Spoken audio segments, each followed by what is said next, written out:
So we talked about players and pitchers that you should be using in Diamond Dynasty. So now it's time to talk players that you should not be using in Diamond Dynasty, in my personal opinion. We'll be doing a video tomorrow of pitchers that you should not be using. But in this video, we talk infielders, outfielders, catchers, all that good stuff. So if you're excited for this one, do me a favor, hit the like button, hit that subscribe if you're new. I would greatly appreciate it. And make sure to go follow me over on Twitch because we've been live streaming a ton of MLB The Show 22 content over there. So I hope to see you all in the next stream and I hope you enjoy the video. Let's get it.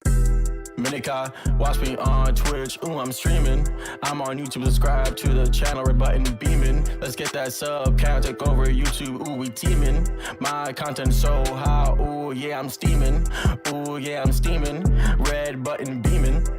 I'm going to get this started with 91 overall Todd Helton. Now, Todd Helton is a solid card, no doubt about it. The only reason why he's on this video is because I am measuring up these cards to other players at their position. So 91 overall Todd Helton. This is a nice card. He's not bad by any means. He has good contact against both sides. His power is okay, but that's the problem. His power is just okay for the first baseman spot. He's also an awesome defender at the first baseman spot, but we really don't need that. What we need from a first baseman is someone that can take the ball out of the ballpark at a pretty high clip. And with only 73 power against righties, 74 against lefties, he can get it out of the ballpark, but he's not going to get it as much as somebody like Carlos Delgado, Frank Thomas, Anthony Rizzo with 100 plus power against both sides, Giambi, Prince Fielder, Vlad Jr., CJ Cron, Joey Votto, Josh Bell. They'll have more power than Todd Helton. So even though Todd Helton is not a bad card by any means, good contact against both sides, really good defender, solid speed for the first baseman spot, he is lacking that quality you need from a first baseman, and that is power. So we can't use Todd Helton in my personal opinion.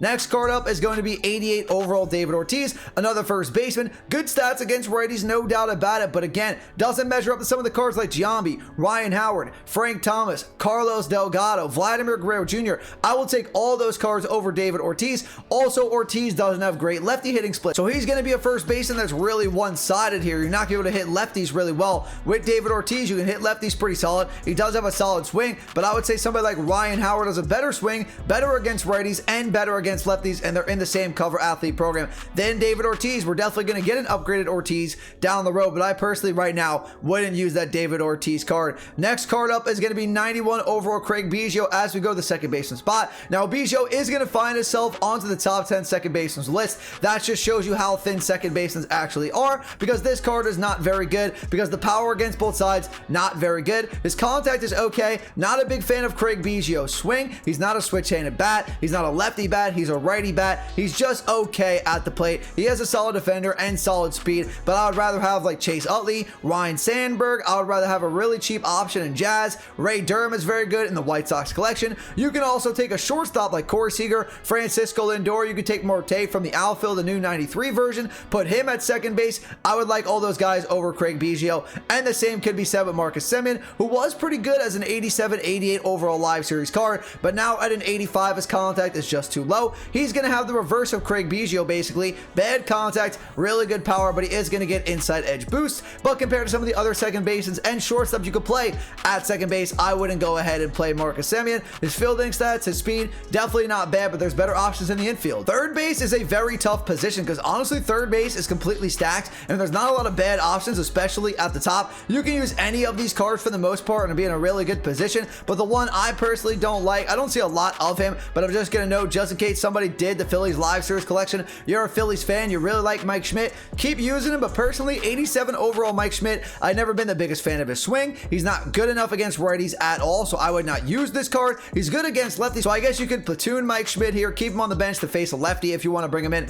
later on in the game, but I'm just not a big fan of his swing. So even though he is good against lefties, he's bad against righties. Not a big fan of his swing, so I would personally prefer a lot of the better third baseman's options because there are so many good third basemans in the game. We have Machado, who's cheap and good. Devers is cheap and good. Chipper, Longoria for free in mini seasons. The Miggy cover athlete card, Donaldson. Wade Boggs is better. Jose Ramirez, Eddie Matthews, Vinny Castilla, Troy Gloss, Juan Santo, Arenado, Carpenter. They are all better than Mike Schmidt, so I would prefer all those guys over Mike Schmidt. As we move on to the shortstop position, first card up we are going to start with is 91 overall. Cal Ripken Jr. is just never good in Diamond Dynasty. This is a guy though I would like to see get like the AL Collection Award next year or the MLB version because his 99 overall card actually would be pretty decent at the beginning of the year, but as we get later on into the year and more 99 start to come out, no one's going to use Ripken because his swing is never that good, his power is never that good, his contact is always really good, but if you don't have good power and you don't have a good swing, that contact is only going to take you so far. He is going to be a really good fielder, but he's not going to have some of the speed like Tatis is going to have at the shortstop spot. So I'm never going to go ahead and use 91 overall Cal Ripken Jr. I'm not going to use the 99 overall version unless he comes out early on this year, maybe like August, one of the first 99 shortstops come out. Then maybe I'll go ahead and try out Cal Ripken Jr. But Michael Young, Ernie Banks, Tatis, Story, Seager, Lindor, Bobby Witt Jr.,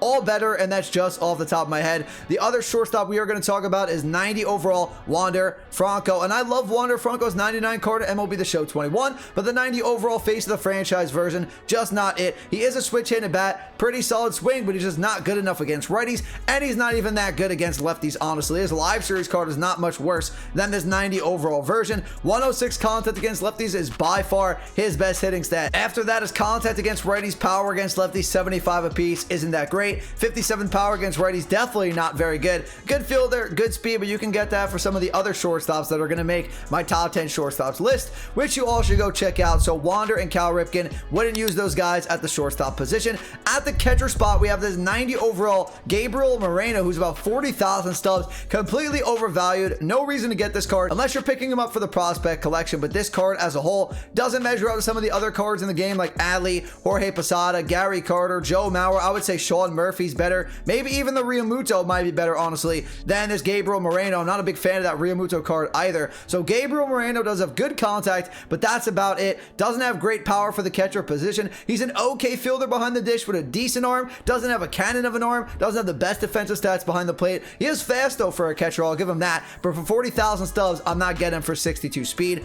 So I would go ahead and not use that Gabriel Moreno card. Who is the other card I'm looking for? Give me 1 second. Next card up is Piazza. Probably going to find himself towards the back end of the top 10 catchers in the game. Maybe like top 12 to 15 is more like it for Piazza. Decent contact, decent power. That's pretty much it though, because you're getting Piazza to hit home runs for you because Piazza is known for his slugging. He's not known for his defense behind the plate. He's okay defensively. An upgraded Piazza card would be better, but it's not going to be much better than the defensive stats we're seeing right now. But I've never been a big fan of Piazza's batting stance, his swing, so I'm not a big fan of this Piazza card. And like I said, he's not going to make up for it behind the plate, throwing people out at second base with a cannon of an arm. So I would go ahead and not use Mike Piazza. But now let's go ahead and actually check out the outfield. And I'll start things off with 90 overall Larry Doby. Larry Doby, no doubt about it, going to be great at the plate, especially against righty arms because he is a lefty bat. 103 contact against righties, 89 power against righties, but he's not good at all against lefties. So the lefty hitting splits are going to be bad, and you're going to have to go lefty-lefty, which is never fun. He's not a very good fielder because he's only going to have 62 speed in the outfield. The fielding reaction time stats are okay, but they're nowhere as good as you need them to be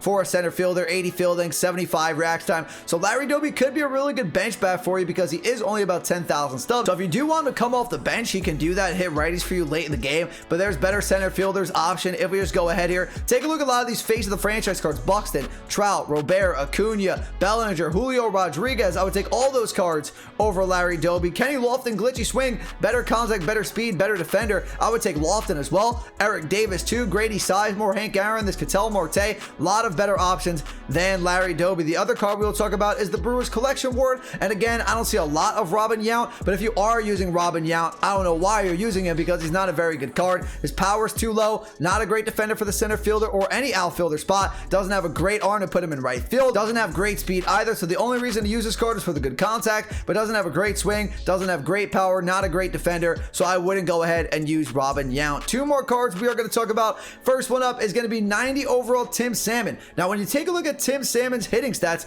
this card is absolutely ridiculous, and I am not questioning him at the plate. You can use him as a bench bat if you want to go up against lefties late into the game, you want to put him in for your pitcher, that is completely fine with me, but the cards on this are supposed to be starters, and that's why you can't use Tim Salmon as your starting outfielder, right fielder, left fielder, doesn't matter. Absolute liability in the field. You're going to be questioning why Tim Salmon is in your outfield at all because he's going to make error after error. I've known from using him on my team this year and previous years using Tim Salmon. 60 fielding, 70 arm, 73 accuracy, 61 reaction time. Not going to cut it, and he doesn't make up for it with his speed because his speed is only 55. Too slow for the outfield, not good enough fielding or reaction time, doesn't have a great arm either. So I would try to just keep Tim Salmon if I am going to use him on my bench because he is a really good hitter in this game. And the final card we are going to talk about is a free card that a lot of people got completely completely free, super easy to get. 88 overall, Jackie Robinson. He is another good bench bet against lefties, someone with really good content against lefties at 110, but that's about it. Bad against righties, bad in the field if you want to use him in the outfield, second base, third base, doesn't matter. Jackie Robinson, this card, not a good card, but you can't ask for too much. We got him completely free on Jackie Robinson Day, so I'm not going to complain about how good this card is, and we already know we're going to get a great Jackie Robinson card down the road, so I'm not mad about this, but I wouldn't use this Jackie card. All right, everyone, that's going to do it for the video today. Players you should not be using in Diamond Dynasty. In the comments down below, feel free to let me know which cards did I get wrong on this list, which cards do you agree with me with that you shouldn't be using in Diamond Dynasty. But if you enjoyed the video and you found it useful, do me a favor, hit the like button, hit that subscribe button if you're new. I would greatly appreciate it. I'll talk to you all in the next video. Have a great rest of your day. Peace.